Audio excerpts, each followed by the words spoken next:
மல்லித்தூளும் ஜீரகத்தூளும் இல்லாமல் சமையலே பண்ண முடியாது. சமையல் செய்கிறவங்களுக்கு தெரியும். ஸோ நம்ம கடைகளில் வாங்கும்போது இதில் வண்டு பூச்சி வராமல் இருக்கிறதுக்கு கண்டிப்பாக ப்ரிசர்வேட்டிவ் போட்டிருப்பான்.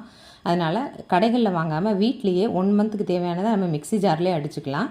எப்போவுமே நாட்டு கொத்தமல்லி வாங்குங்க. அதனோட கலர் கொஞ்சம் டார்க்காக அழுக்காக தெரியும். அதுதான் நாட்டு கொத்தமல்லி. குட்டியாகவும் இருக்கும். கம்பெனி கொத்தமல்லின்னு சொல்லுவாங்க, அது மஞ்சள் கலரில் இருக்கும். அது வேண்டாம். இது வாங்குனீங்கன்னா இதனோட ஃப்ளேவர் வந்து ஒவ்வொரு ரெசிபிலையும் அந்த மல்லித்தூள் வாசனை சூப்பராக வரும்.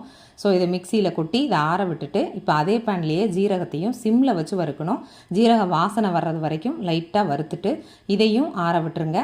நம்ம ஏற்கனவே எடுத்து வச்ச மல்லித்தூளை நல்லா ஜில்லுன்னு ஆகிற அளவுக்கு ஆற விடக்கூடாது. கொஞ்சம் ஹீட் இருக்கும்போதே மல்லித்தூளை மிக்சியில் அடிச்சிருங்க. ஏன்னா அப்போ தான் நல்லா பவுடர் ஃபார்மில் கிடைக்கும். வெயிலில் காய வச்சு அரைக்கிறத விடையும் இந்த மாதிரி வறுத்துட்டு அரைக்கும்போது இதனோட ஸ்மெல்லும் நல்லாயிருக்கும். அதே மாதிரி ஈரக்கையோடு நம்ம தொட்டு யூஸ் பண்ணாலும் இதில் வண்டு பூச்சி அவ்வளோ ஈஸியாக வைக்காது.